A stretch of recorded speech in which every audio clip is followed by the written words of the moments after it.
What's up, muscle car people? This is Brain Muscle Cars, and I'm Matt. Today, we're going to tell you the story of our SN95. It's pretty legendary, so stay tuned.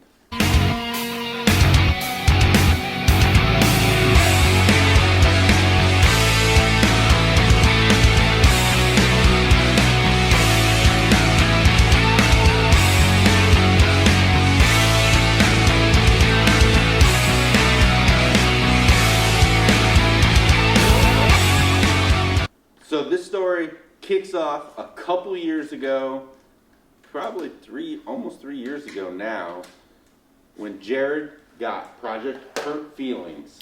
Yeah, we wanted an SN95 project car. We found a beat one, real cheap, got it. Yeah, it didn't go well. It just was crap. The interior was just awful. And he made it worse. Yeah, and then it just died on us. It didn't even do a burnout at Ford Nationals, and I was so fed up with it, I got rid of it. So then we were on the hunt for another one. And then one day, coming back from Beaver Springs, there was one on the way that me and Justin Peachy stopped at. And I knew Matt was interested in one, and it was pretty cheap. Should we tell him why it was cheap, Jared? It was cheap because it hadn't ran in 5 years. It was on a trailer. No big deal. And what else? It didn't have a key. Right. So, now that's not too big an issue. You can go get a key program. Okay. On the way home from picking it up, I called the guy. Yeah. Hey, let's make a key. He's like, no problem. I'll meet you at your shop. So, got a key made.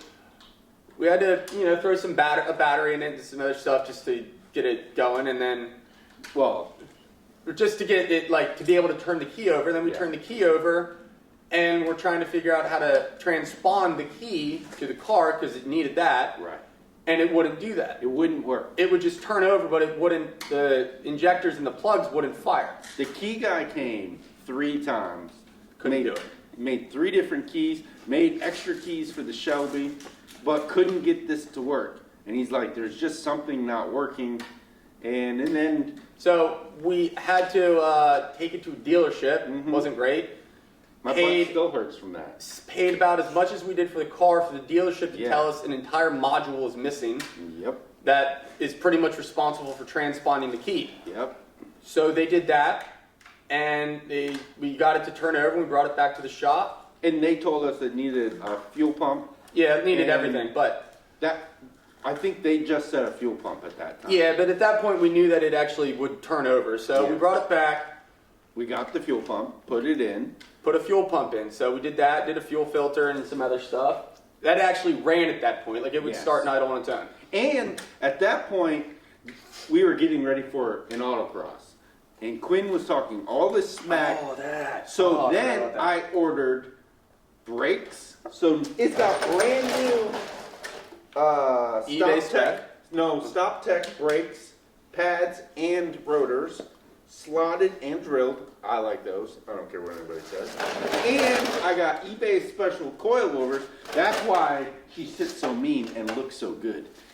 It may not drive that well. So then we load the car up to go to autocross in the trailer, and because it's not street legal, so we can't really drive it on the street. And I get there, and there's gas on the bottom of the trailer, because I had just filled it up, and when I backed it out, it's leaking gas everywhere. The neck off the tank and the filler neck completely apart, completely rotted out. So we replaced that then, and then I replaced that by myself. Nobody even helped me on that. I did it by myself. I did the fuel pump, but whatever. Right. So then it kind of just sat for a while, and then we tried to, Yeah, why did it sit though?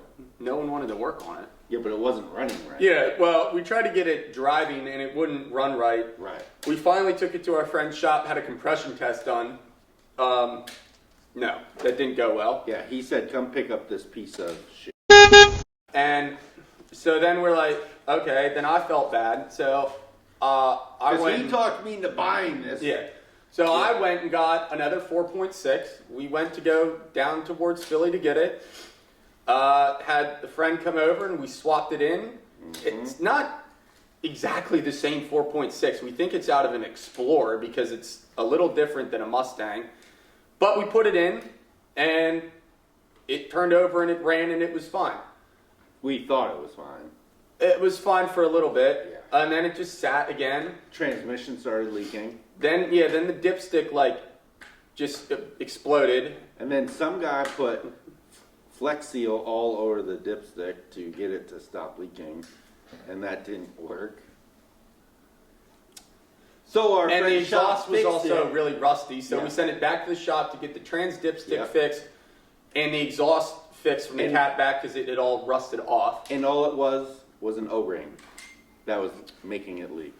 So we let it sit at our friend's shop about 45 minutes away for a while because we didn't have room here at the time and we just weren't interested in working on it. So it sat there for a couple months. It got a nice dent on the hood that Quinn's not happy about. Neither am I. We did put brand new tires on it, some Federal tires. They were the cheapest ones we could find that fit. The wheels were, huh? We're going the wrong way. No, no. Sure. Yeah. The wheels were like flaking chrome, so we just painted them black. They still kind of leak a little. We replaced the lug nuts because they were stripped out. We replaced the steering wheel because that was junk.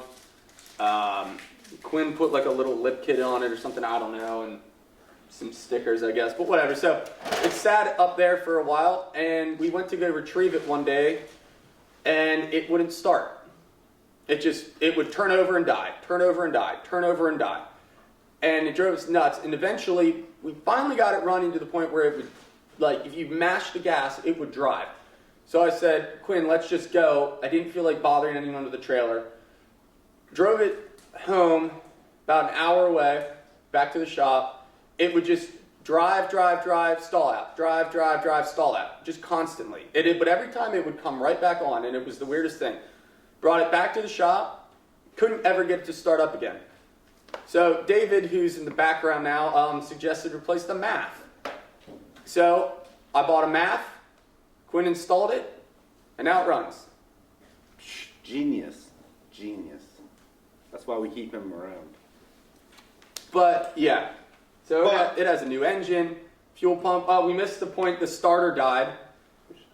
In the middle of the engine swap, the starter died, so there was that. Oh yeah, now I remember that. And it was a different starter than what we had, right? So we had to change because the engine was different. Yes. Because it's I'm pretty sure it's an Explorer 4.6, which is slightly different in ways. And the pulleys were different. Yeah, there's no AC. We just did a delete on that because why not? Yeah. Whew. Let's just say this project has been a nightmare. Her new name, we should call her Project Nightmare. What do you think? Just go. So stay tuned, we're going to have lots of videos on this. We're going to have first drive video. I don't know, that was an awful noise right there. I do have a video of me installing the brakes and the eBay coilovers. Should you buy eBay coilovers? Probably not. You are going to want to stay tuned for this project because I think there's big things coming, at least entertaining things. So stay tuned. Thanks for watching. And if you got a fast car or an SN95, you better bring it. Thanks for watching. All right, guys. Thanks for watching. I'm going to link a couple videos. Well, I'm going to link a video on this side right here, right under the S550 that you probably will like. And I'm going to link a playlist for something similar to what you just watched right here. Please click one of those. Click that subscribe button because we need as many subscribers as possible to keep bringing you this awesome content. Thanks for watching, guys, and stay tuned for more action.